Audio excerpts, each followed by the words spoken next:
donc la banque d'accueil et ce qui est légère restauration ici. Mais à voir pour partir sur quelque chose de modulable, pour qu'on puisse, avec LMA notamment, organiser des petits concerts et puis utiliser l'espace un peu comme on veut. Donc on commence de ce côté.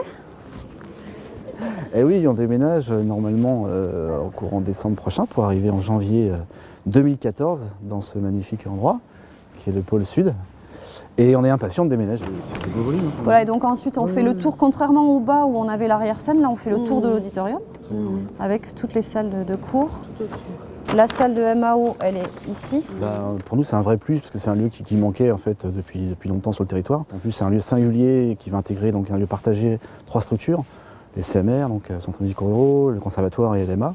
Donc chacun a ses habitudes, sa pédagogie, et donc l'idée c'est un peu de croiser un peu ses expériences et ses pédagogies au service des populations et donc des musiciens. En fait ici on a le studio d'enregistrement, avec ici en lien direct avec le studio de répétition. Donc là c'est une régie et du coup tout est connecté avec l'auditorium pour qu'on puisse faire de l'enregistrement en direct. Mais on aura également une régie ici pour la captation d'auditions ou de concerts en direct. Oui, je suis aux anges parce qu'en tant que tirosé pure souche qui n'a pas bénéficié de ce merveilleux outil de travail quand il était petit pour apprendre la musique, et puis d'autre part parce que le conservatoire dans lequel je travaille depuis sa création avait besoin de ce type de structure depuis longtemps. C'est prévu que forcément depuis la régie en fait, on fasse de la captation sonore ici.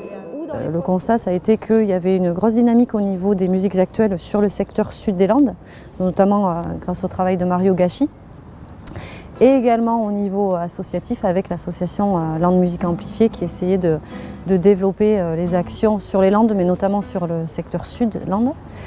Donc plutôt que de créer uniquement un conservatoire, l'idée a été de renforcer donc le secteur musique actuelle en regroupant toutes ces personnes et en les faisant travailler ensemble. Voilà, comme une famille dans un même lieu.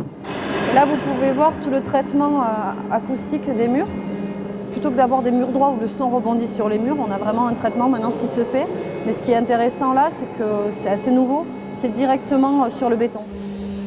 Ça va apporter pas mal de choses, des conditions de travail normales pour... Aujourd'hui, c'est 420 élèves qui sont inscrits sur le territoire de Max, de Tyros.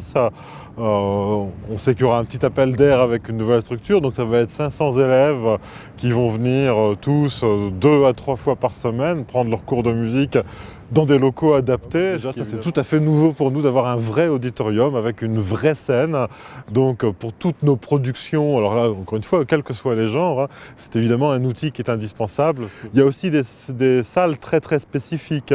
Une salle entièrement dédiée à la musique assistée par ordinateur. Et puis toutes les salles seront reliées entre elles numériquement justement. C'est la salle de méthodes actives. Voilà, donc là on peut faire de la musique d'ensemble, mais surtout ce qu'on voudrait développer c'est l'éveil musical avec les CMR et pouvoir entreposer pas mal d'instruments. Mais nous, ce pôle musique va nous apporter beaucoup puisque nous sommes une association assez nomade aujourd'hui. Nous avons des instruments, par exemple des instrumentariums partout et nos publics, on les voit sur leur lieu. Donc dans le pôle musique, on espère vraiment avoir un espace dédié à tous les publics de Max. C'est-à-dire la formation des petites enfances, l'intervention auprès des publics scolaires, nos publics aussi handicapés, nos publics 3e âge aussi, avec nos instrumentariums et nos instruments donc Hébrard, Bachet, Grimus, Orff, qu'on pourrait installer là et qui pourraient bénéficier à tout le monde. 2 ou 3 comités de pilotage. Bêtement un peu l'investissement sur le... Je pense qu'il y aura peut-être un peu plus d'ambition, même sur l'artistique notamment, quoi. Puis effectivement aussi mutualiser peut-être certaines fois des moyens ensemble, voilà, soit des créations, ou des projets d'enregistrement, ou des projets de résidence, ou de formation, parce que ça reste un lieu de formation. Et il a un avantage exceptionnel, c'est qu'il est vraiment à proximité du lycée, quoi, donc du public quand même de ses pratiques. Donc c'est quand même un vrai plus pour tout le monde, quoi.